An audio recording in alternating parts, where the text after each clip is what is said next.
The Morbid Curiosity podcast continues to be sponsored by Audible.com. If you're busy like me, but you still want to read up on all sorts of morbid history or keep up with the latest science fiction and fantasy writers, Audible is the way to go.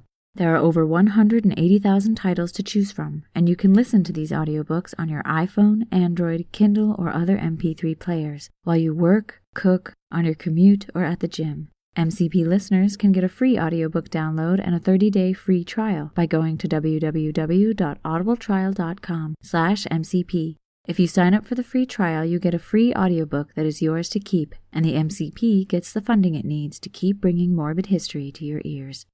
And now, on with the episode.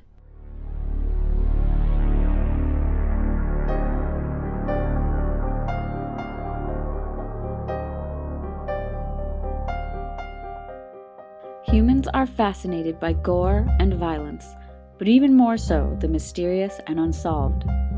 This interest in disturbing and unpleasant subjects is called morbid curiosity, and it has gripped hundreds of people throughout the ages. I am one of those people. My name is Hallie, and this is the Morbid Curiosity Podcast.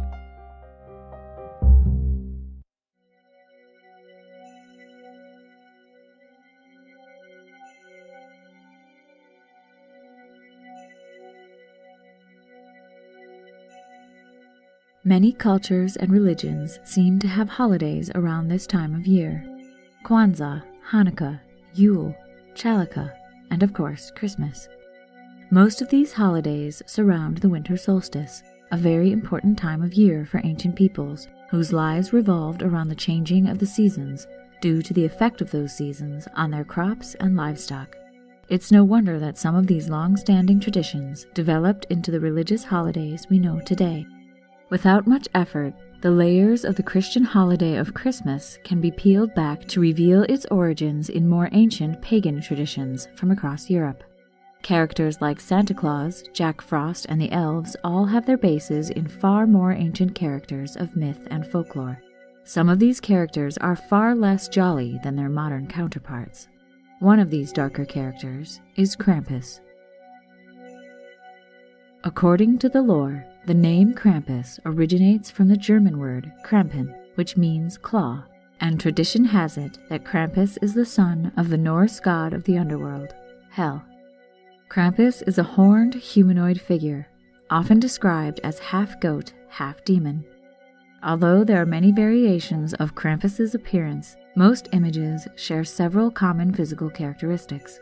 He's covered with brown or black hair and has cloven hooves and the horns of a goat. He has a long pointed tongue that lolls outside his mouth and fangs. He shares some of these characteristics with other creatures, especially the satyrs and fauns of Greek mythology. Krampus also carries chains and often thrashes them for dramatic effect. The chains are sometimes accompanied with bells of various sizes. He sometimes carries ruten, bundles of birch tree branches, that he occasionally uses to swat at children. In some representations, the birch branches are sometimes replaced with a whip. Sometimes Krampus appears with a sack or a basket strapped to his back, which is used to cart off evil children for him to drown, eat, or take away with him, sometimes to hell. In several European countries, including Austria, Bavaria, Croatia, the Czech Republic, Hungary, Slovenia, South Tyrol, and northern Italy, Krampus is one of the companions of St. Nicholas. The modern feast of St. Nicholas, which is celebrated in parts of Europe on the 6th of December, is preceded by Krampusnacht, or Krampus Night. On this night, the wicked, hairy devil appears on the streets through people who dress up like him. Sometimes accompanying St. Nicholas, and sometimes on his own, Krampus visits homes and businesses. St. Nicholas usually wears vestments similar to those of a bishop and carries a golden ceremonial staff. Unlike the North American Santa Claus, St. Nicholas only concerns himself with good children, while Krampus goes after the bad. St. Nicholas dispenses gifts, while Krampus supplies coals and ruten bundles. Similar to presenting Santa with milk and cookies, it's customary for people to offer food gifts to Krampus, but Krampus prefers schnapps, a strong distilled fruit brandy. There are also regional variations of the Krampus figure. In Styria, in southeast Austria, the Ruten bundles are given by Krampus to families. The twigs are then painted gold and displayed year-round in the house as a reminder to any child who has temporarily forgotten Krampus and what may be in store for them if they're naughty. In similar, more isolated villages, Krampus has other beastly companions, such as antlered wild men, and sometimes St. Nicholas is nowhere to be seen. A toned-down version of Krampus appears in the popular Christmas markets in Austrian urban centers, such as Salzburg. These tourist-friendly interpretations of Krampus are more humorous than fearsome. In the northern part of the Udine province of Italy, an annual Krampus festival occurs in early December. Just before sunset, people dressed as Krampus come out from an old cave and chase children and adults, punishing them with strokes on the legs with sticks. To satisfy the anger of the Krampus, children must recite a prayer. In many parts of Croatia, Krampus is described as a devil, wearing a cloth sack as a loincloth, with chains around his neck, ankles, and wrists. A good child receives gifts from St. Nicholas, as well as a golden branch to represent his good deeds throughout the year, while a misbehaved child's gifts are taken by Krampus, who leaves only a silver branch to represent the child's bad acts. Krampus celebrations are currently a growing phenomenon in North America, with multiple Krampus-related celebrations being held in cities all across the continent, including Washington, D.C., Toronto, Chicago, Los Angeles, Dallas, New Orleans, and San Francisco, to name a few.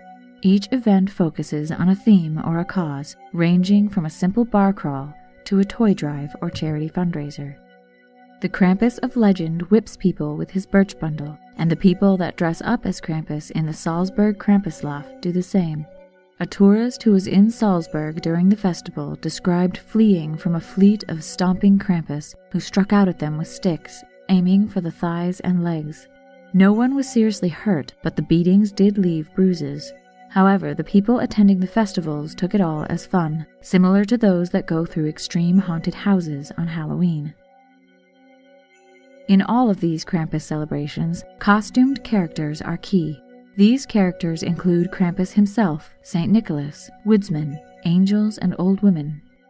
As Krampus is a half-goat, half-demon, the costumes usually share certain elements, such as fur suits, horns, demon masks, and hooves. Props are also commonly used, and include bells, birch switches, baskets worn on the back, chains, walking staves, and whips. The most traditional Krampus costumes are made from goat or sheep skins, animal horns, and hand-carved wooden masks. Traditionally, the masks are made by specialist artisans and are so well made that antique masks often wind up in museums of folklore or collections explicitly devoted to the Krampus. The towns of Kitzbühel and Stolhoffenbach both have Krampus museums that collect old costumes and masks. Nowadays, Krampus costumes are often made with less costly materials, such as faux fur, latex, and EV foam. There are actually several instructional YouTube videos on how to create your own Krampus cosplay. These are awesome, and I highly recommend watching them just to see the costumes. Europeans have been exchanging greeting cards featuring images of Krampus since the 1800s. Krampus is often featured looming menacingly over children. In some of the cards, he's pictured pursuing buxom women. Over time, the representations of Krampus on these cards have changed, with the older versions showing a more frightening Krampus, while modern versions have a more Cupid-like creature. The true origin of Krampus is unclear, with many folklorists and anthropologists hypothesizing about its pre-Christian origin. His appearance seems to have been derived from earlier pagan legends. However, our knowledge of the pre-Christian pagan pantheon in Europe is incomplete. The Druids and other ancient peoples didn't write anything down, and their places of worship, including the symbols and rites they used, were often taken over and assimilated into Christian traditions. This was done by the missionaries in an attempt to wipe out the pagan traditions entirely. Krampus, with his horns, and the horned god, or Satan, is a good example of this phenomenon. According to most historians, horned devils first appeared in medieval plays from around the 11th century CE. These plays were usually adopted into the narrative of Christianity in an attempt to reuse symbols that the native people were familiar with. Over time, the deity that Krampus originated from was corrupted into the mischievous, child-terrorizing ghoul we see today. As I mentioned, the horns, tail, and shaggy goat legs are very similar to the attributes of fauns or satyrs from Greek and Roman mythology.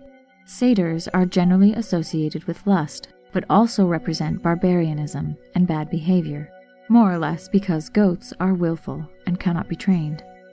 In a short 1958 article about Krampus, Maurice Bruce, an anthropologist, suggested that Krampus was none other than the horned god of witches, or Satan, who in our modern imagery also shares some physical characteristics with Krampus, such as horns and goat's legs.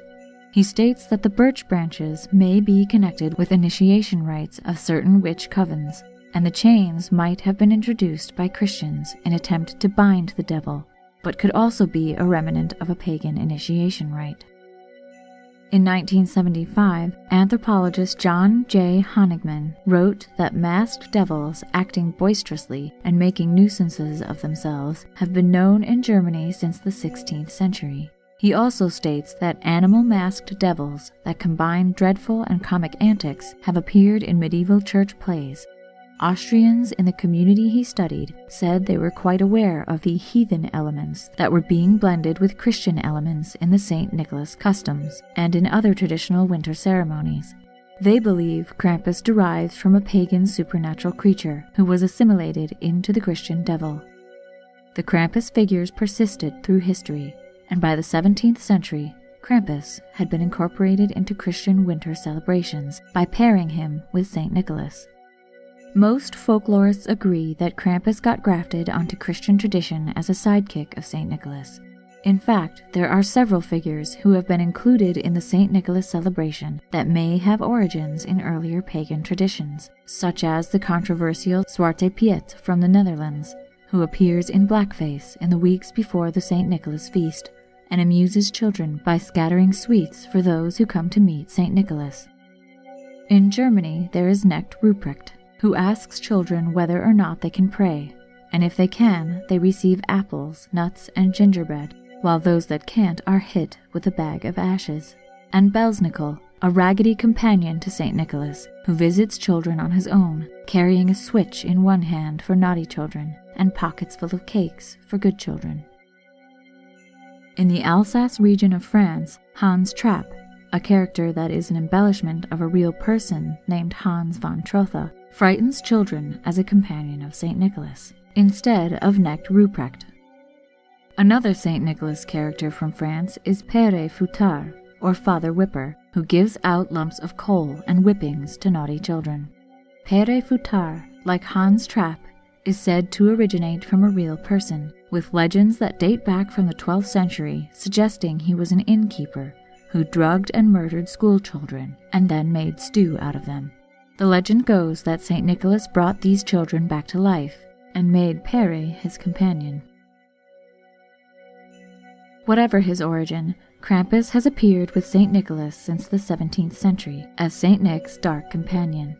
The Krampus legend, however, has been around for much longer, and the evidence of this lies in an attempt made by the Catholic Church in the 12th century to banish Krampus because he resembled the devil.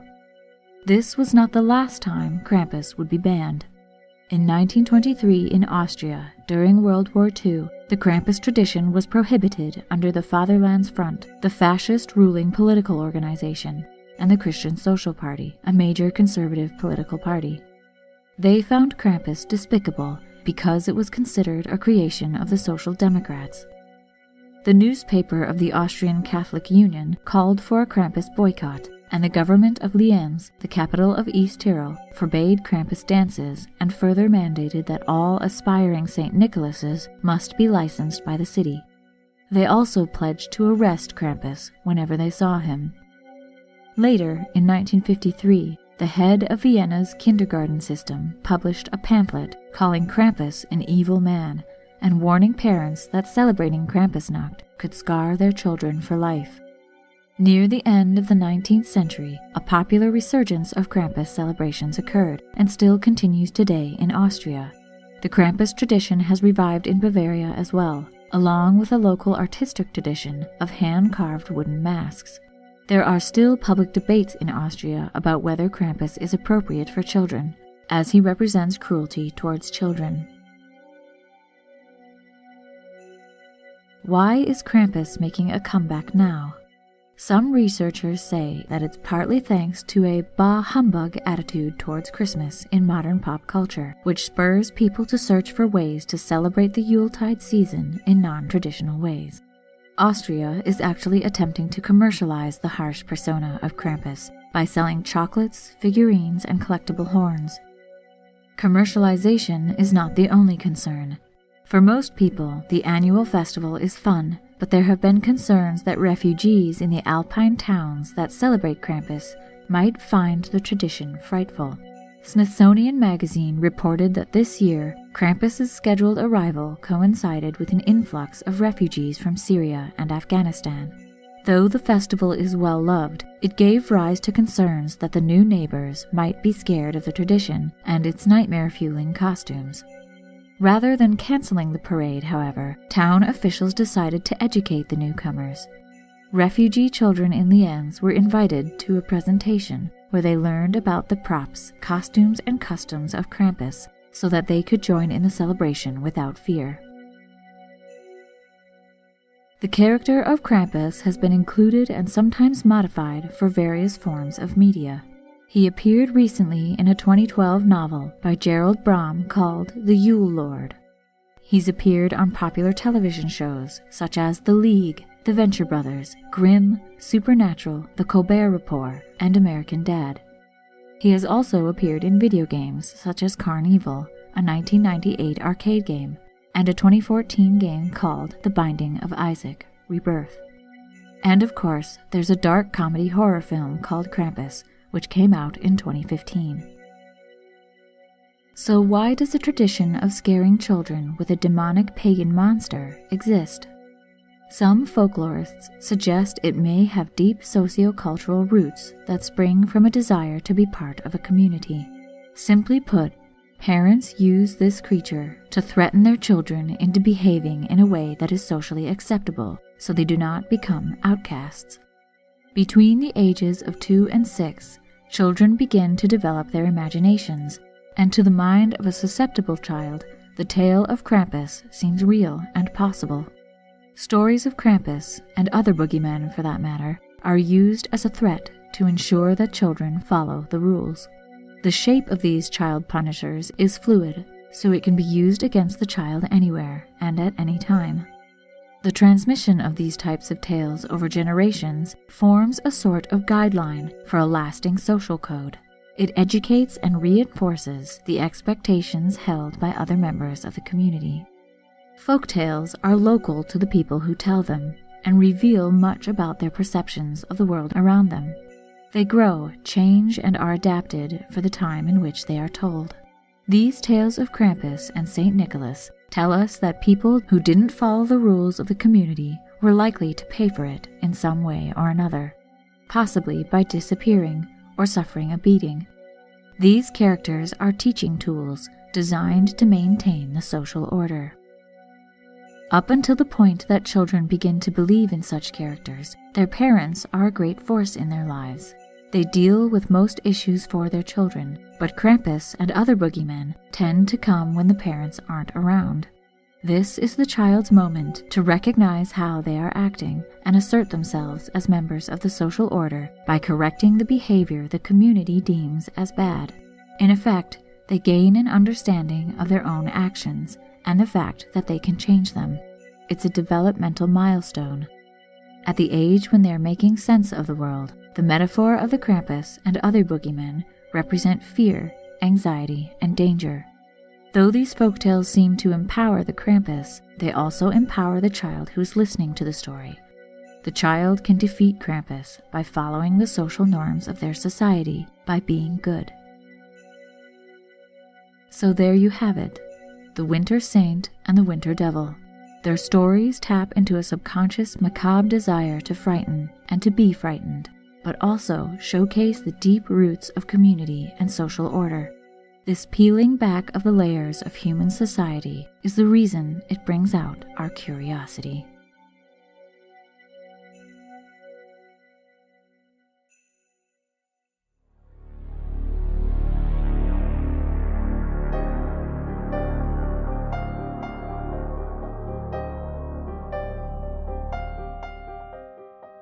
The Morbid Curiosity podcast was produced by H. Lloyd.